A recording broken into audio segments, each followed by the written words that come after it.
The opening scene shows Tara Aries, a computer science graduate who designs apps. She picks out cards in her attempt to pick an identity she wants to be. At the Christmas party tonight, her Aunt Rhonda barges into her room to ask if she needs anything. Rhonda wonders when she will stop crashing into people's Christmas parties. The ladies soon start talking about the last Christmas party they crashed into. Tara reveals that if she succeeds in getting into the Everest Christmas party, her dating app could be live by next year. She educates her aunt on the amount consumers pay over dating apps. Elliot Everest is one of the most influential tech investors in the country, which is why she can't give up on her quest to crash into the party. Rhonda suggests she just make an appointment at his office instead of going through that stress, but Tara feels Elliot wouldn't have time for someone like her, except she's getting into his face. Her aunt smiles as Tara reminds her of her sister. She informs Tara that her mother will be moving into town, and just maybe they can mend things between them. Tara evades the conversation and tells her aunt that it's time for the party. Plus, she needs to get dressed. She stylishly sends her aunt away and then turns back to look at the picture of her mother and her little self. She encourages herself to pull it together as she has worked too hard to blow it now. Tara attends the party pretending to be someone else. She bumps into Trey Bailey, who is trying to run away from the verification queue after seeing that the guests are being verified with a retina scanner. He apologizes and introduces himself. After a brief discussion, he requests to be her +1 if she doesn't mind. An idea suddenly hits her, and Tara asks him to come with her. She leads the way to the back of the building where the waiters usually go in. She quickly asks him to put on the uniforms on the hanger, and they walk in pretending to be regular chatty waiters at events. They successfully get in, and Tara hands him some bands for the occasion. She sees the ones that are being handed out to guests, and she's fully prepared for such occasions. Trey wonders who she is as she seems quite skilled in what she just did. Tara spills her secret as she reveals her real name, and the reason she's there, which is to pitch Lord Everest himself. Trey is surprised because that's the exact reason why he is at the party though. Fashion is his game. He plans on showing his designs to London Everest, Elliot's daughter. He follows her socials, and she's a tastemaker in the fashion world. So, with a comment or post from her, Trey believes he'll finally be able to get his big break. Tara suggests they work together to make their dreams come true, and the both of them agree to become partners. The duo gets on their way into the event hall. Unfortunately, they get stopped by the security guards standing right in front of the kitchen door. They pretend to be a couple who got lost on their way. Tara spots London on a phone call, so she pretends that they are here with her, and then makes their way towards her. The guard follows them to confirm their identities from London, who is accusing her boyfriend of cheating because he's unable to make it to the party. Canyon breaks up with London on the spot since she's insisting that he choose if he's in or out of their relationship. After her call, Tara fakes an event they attended together, but London doesn't seem to remember. However, she's struck by Trey's handsomeness. They instantly click, and seeing that he's a fashion enthusiast alone has swept her off her feet.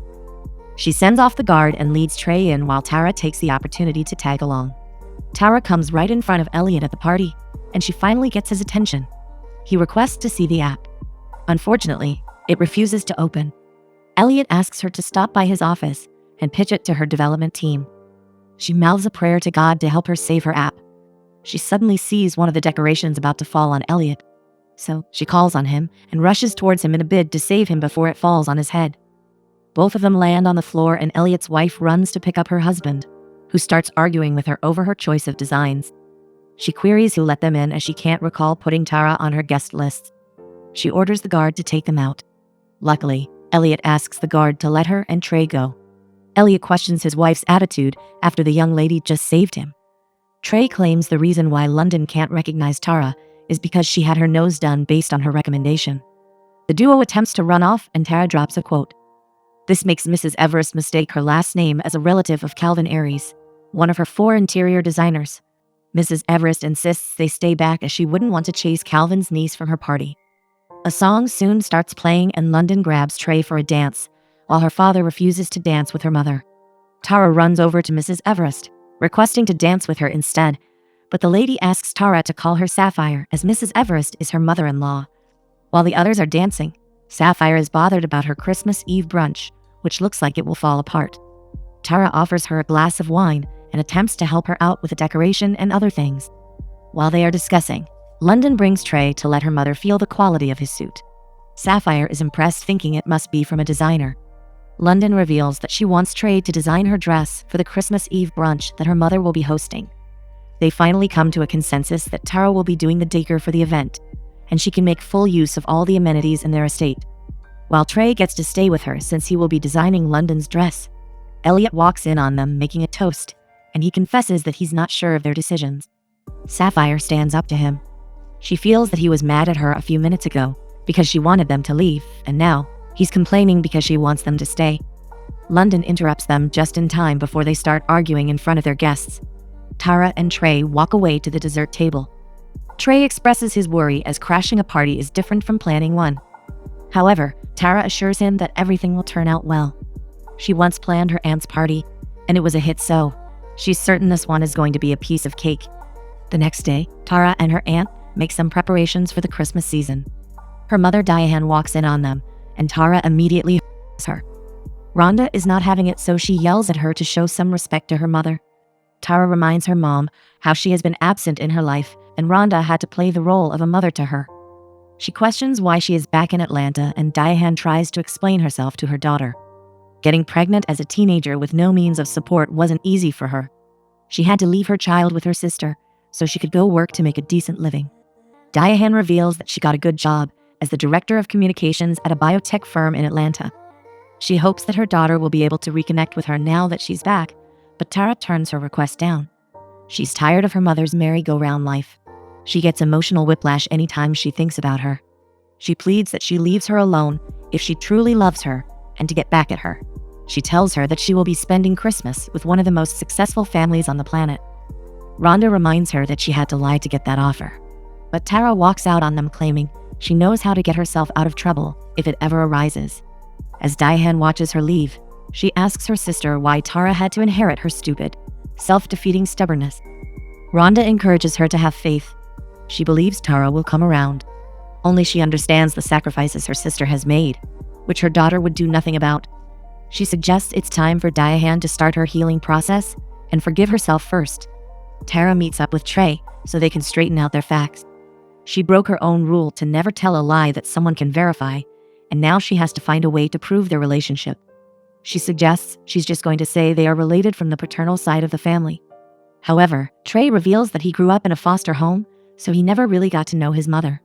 He tells her more about his foster parents, who got married 30 years ago, and they are currently in Mexico for their anniversary. While they are conversing, London pops out. She had come to see her pet psychic next door and decided to drop by the cafe to grab a cappuccino. She gets to their table and speaks only with Trey. She completely ignores Tara, even though she tries showing some interest in their conversation.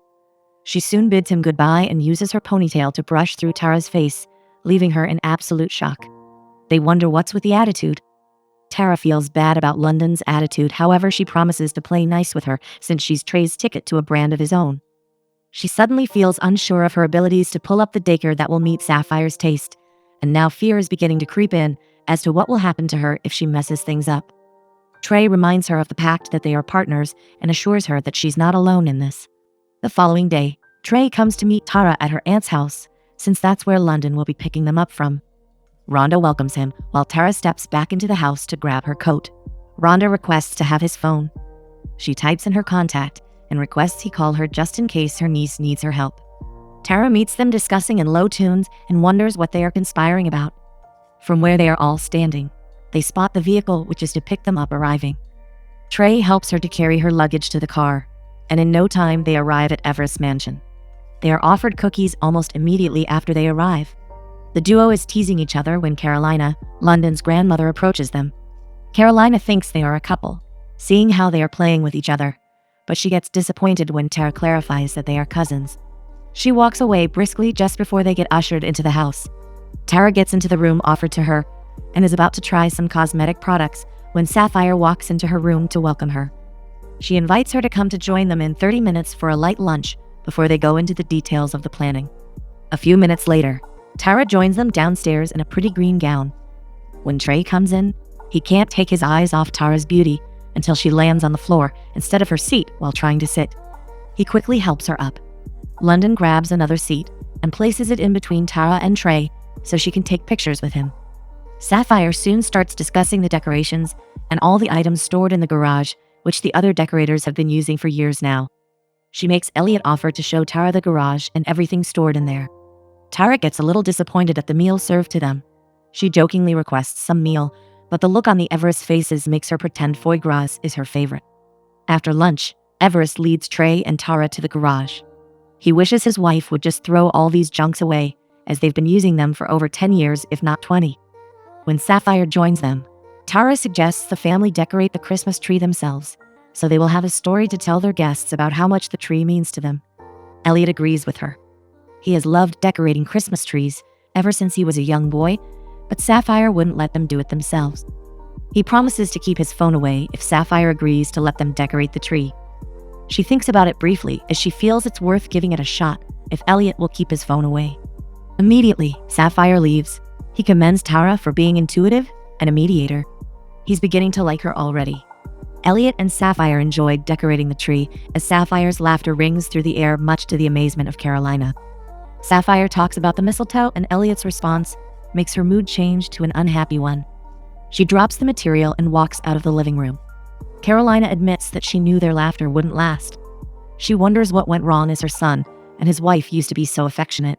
But lately her son's way of showing affection is just looking up from his phone at Sapphire. London grabs the mistletoe and drags Trey up for a kiss, while she takes pictures of them. This surprises Tara and Carolina. Tara excuses herself to go work on her daycare, and Trey follows behind her almost immediately. Tara begins to work on her daycare, and the moment Carolina, Sapphire, and Elliot set eyes on it, they are awed at her remarkable job well done. Elliot offers to help, but Tara refuses him instead. She suggests they go have fun baking and playing all the Christmas games she saw upstairs. Sapphire had forgotten about the games, but now that she has been reminded, she walks towards the staircase with Elliot behind her. She confesses that he had thought she was going bonkers when she invited someone she had just met into their home to come decorate for them, but he didn't know that he was the one going bonkers. He apologizes for that and appreciates her judgment. Carolina smiles as she watches them walk upstairs together. She commends Tara's effort not only in the decorations, but also in doing something for her son and his wife. That evening, while Tara is preparing for her night routine, London comes offering her tea and requesting she spill all she knows about Trey so she can make the world jealous that she has finally found the man of her dreams. London notices that the way Tara is talking about Trey is almost as if she adores him. She blurts out that she's thankful they are just cousins, else there will have been some sort of competition between them. Tara laughs and assures her there's no need for that. When their chit-chat ends, London offers to go get her matching slipper for her jammies. After London leaves her room, Tara is shocked to see Trey standing right by her doorpost with just a towel around his waist. She struggles to keep her eyes off his body and doesn't even realize when she asks about his relationship with London. She denies being jealous when London was kissing him earlier on. While they are talking about it, London comes in from behind and grabs his towel off his waist. She sounds flirty as she seductively asks him to come get the towel if he wants it. Tara watches in disbelief, shock, and a hint of jealousy as Trey runs after London. She calls her aunt to tell her everything that's been happening, especially between Trey and London. Rhonda encourages her to tell Trey how she feels about him. She wouldn't know if he was crazy about her if she continued to let her fear hold her back. She also reminds her that it's almost Christmas Eve, and if she doesn't do something, everything might just be over before she knows it. The following day, while everyone is going about different activities, Tara discusses the other plans for the Christmas party with Sapphire. She couldn't take her eyes off London and Trey. When Sapphire compliments her for a job well done, Tara insists she is more into making apps than organizing parties. Sapphire is quite surprised. She calls on her husband's attention to check out her app, and Tara quickly moves over to where he's playing the air hockey game with his mother. She intends to show him her app for the second time, but he gets a call that diverts his attention. He asks her to continue playing the game with his mother while he attends to his call. Carolina insists that Trey plays with Tara instead, but before he can even move to the table, London rushes over, saying she'll play with Tara. They begin the game and Tara starts playing fiercely until she hits London's chest with the ball. London angrily walks away, while Tara apologizes and walks over to the kitchen to gulp down some water. Trey follows behind her to know what's going on with her. He feels there's more to it that she's not saying. She attempts to confess how she feels about him, but he interrupts her. He thinks it must be about the app, so he encourages her to not bother talking about it and advises her to tell Elliot at the party, as it'll be good for them since his investor friends will be there. He promises to smooth things over with Tara so she can concentrate on what's important. On his way out of the kitchen, he almost bumps into Carolina, who's coming to have a drink. She pours 2 shots, one for Tara and herself. The ladies talk about family, and she shares the turbulent times in her relationship with Elliot and how she stopped talking to him for 5 years, and then they made up. Today, he's her best friend. Carolina encourages Tara to give her mother a listening chance, even if she doesn't want to forgive her yet. Everything she has said makes sense to Tara, and she is bedazzled to find out that this old woman knows about their little secret of how they got into the Everest family house. Carolina assures her that her secret is safe with her. After all, she also pulled a fast one during her days. Tara gets back to her room and finally calls her mother, but she ends the call even before she can say anything. She doesn't feel ready for it yet. Trey walks into her room to give her a dress from London, who wants him to make something more provocative for her. He notices her sad mood, so he drops the dress, grabs 2 glasses of wine, and asks her to unburden herself to him. She narrates how her mother has been making an effort to come back into her life, and how she's been shunning her. Now that she made a move, she couldn't see it through. She had to end the call, and even reject her mother's call when she called back. Trey encourages her to take it slow, as she doesn't have to rush the reconciliation process. They spend the rest of the evening drinking and chatting. Trey gets so drunk that he can't even walk back to his room. So, Tara suggests he stay over at hers. She watches as he gets back on the bed, and she feels since they are being honest with each other, she might just go ahead and tell him about her feelings for him. After confessing her feelings, she turns to get a response from Trey, but he's already fast asleep. The following morning, Tara wakes up to find Trey cuddling her. They leave each other the moment sleep clears off their eyes and London comes knocking on the door in her search for Trey. Tara quickly hides him in the restroom before London can get into the room. He whispers that she told London he went out to get some fabric, and Tara, who is already anxious, says he had gone to see the mechanic. Trey has to use a fabric to touch her leg from beneath the door, so she'll get the lie right. After London leaves, she lets him out and apologizes for blubbering when she's supposed to show her work. This is exactly why she may never be able to show her app to Elliot. He encourages her to try learning how to sell herself to her first before anybody else. He sits down and asks her to pitch her app to him. She easily pitches it, since she's talking to him, and not some mega-tech investor from a wealthy family. He encourages her to see Elliot as him whenever she wants to talk to him about the app. They step out for their day's activities and preparations are in top gear, as the event is just a day away. Tara assists London to hang a Christmas sock on the wall, and instead of thanking her, London finds a way to start a discussion. She knows Tara doesn't like her, but she instantly denies it. The ladies get over their differences, and as oddly as it seems, London seems to have found a friend in Tara. They chat a little before London walks away. Trey soon comes over to her side and wonders if London had said something to upset her, but Tara confesses that she's feeling guilty for coming into the lives of such a wonderful family. She had thought they were all snubs, but on the contrary, they are sweet people. Tara takes her leave, saying she needs to get out of their lives. Trey goes after her, reminding her of why they are there in the first place. Tara receives a call from the caterer, informing her that he got into an accident and won't be able to make it. She freaks out because there's just one night to the event. She decides to take on the catering all by herself, and even when Trey comes to offer assistance, she assures him that she can handle brunch for 20 people. After a while, Trey comes back to see what she's up to, and he's not surprised that she's not getting the situation under control as she claimed. Aunt Rhonda shows up and Tara instantly knows that Trey must have called her. Rhonda didn't come in alone. She brings with her Diane to offer them more help. They all join hands to begin the cooking, and Tara refers to her mother by her name, to their surprise. She informs them to say they are professional caterers she hired at the last minute, because she can't let the Everest know that she let her mom and aunt come save her life. The day of the event arrives, and the Everests are fully prepared. Elliot compliments his wife's ravishing beauty. Their marital life seems to have been revived the previous night. After a very long time, it feels as though it's the first time they truly connected. They get downstairs to the kitchen and find that every dish is on the table. Tara introduces them to her helpers, and Diane stylishly brings up the subject of her app. Sapphire suggests she get dressed and come attend the event with them. The event starts, and Tara comes out looking beautiful in the attire London gave to her. The rest of the family commends her good works, and even Sapphire's friends. Carolina reminds Elliot that Tara is also good at designs, and now is the perfect time as he has never given her the attention to check out the apps. Elliot gathers everyone in the party around and introduces Tara to them. He gives her the floor to pitch her app in front of everybody present. She makes her presentation perfectly by testing it right there, and it turns out great. An impressed Elliot asks her to see him sometime later so they can properly discuss her app. Sapphire commends her and wishes that Calvin, their supposed uncle, is here to see her. It turns out that Calvin appears just in time as he makes his presence known to everyone present. Calvin cuts his trip short so he doesn't miss the event of the year. Sapphire introduces him to his niece and nephew. Unfortunately, Calvin reveals that he doesn't have a nephew or niece. Tara takes a look at her aunt and mom, who encourages her to go ahead and say the truth about herself. Sapphire and Elliot are disappointed. Sapphire sends them out of her event.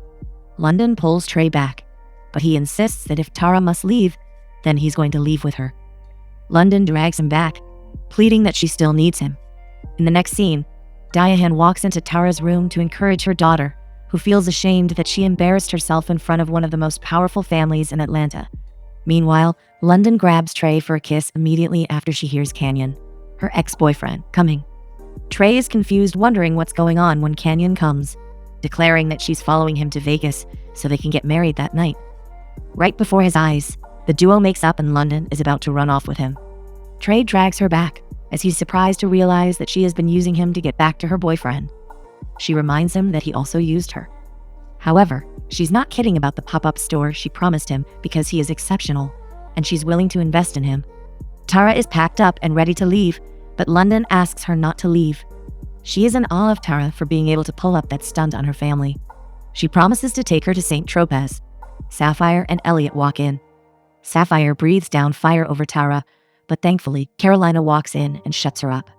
She reminds every one of them how much Tara has contributed to their lives in the past few days. She's been at their house. She talks some sense into her son and his wife until they finally see that she's right. Though she pretends to be who she is not, Tara has truly given out much more than she has received. Elliot thanks her as well and agrees to be her business partner in her new pursuit. They invite Tara and her family back to the party. On their way in, she drags Trey aside to talk with him. Trey confesses how he feels about her. She smiles as she realizes that the feeling was mutual. He grabs her face and kisses her lovingly until they get interrupted by Rhonda and Diane, who drags them out to join the others. Elliot makes a toast to new friends and a budding career, and most of all, to Christmas. He wishes everyone a happy Christmas and bids them to enjoy the party. Diane walks over to her daughter and invites her to Christmas dinner at her place. They all enjoy the party with their loved ones by their side.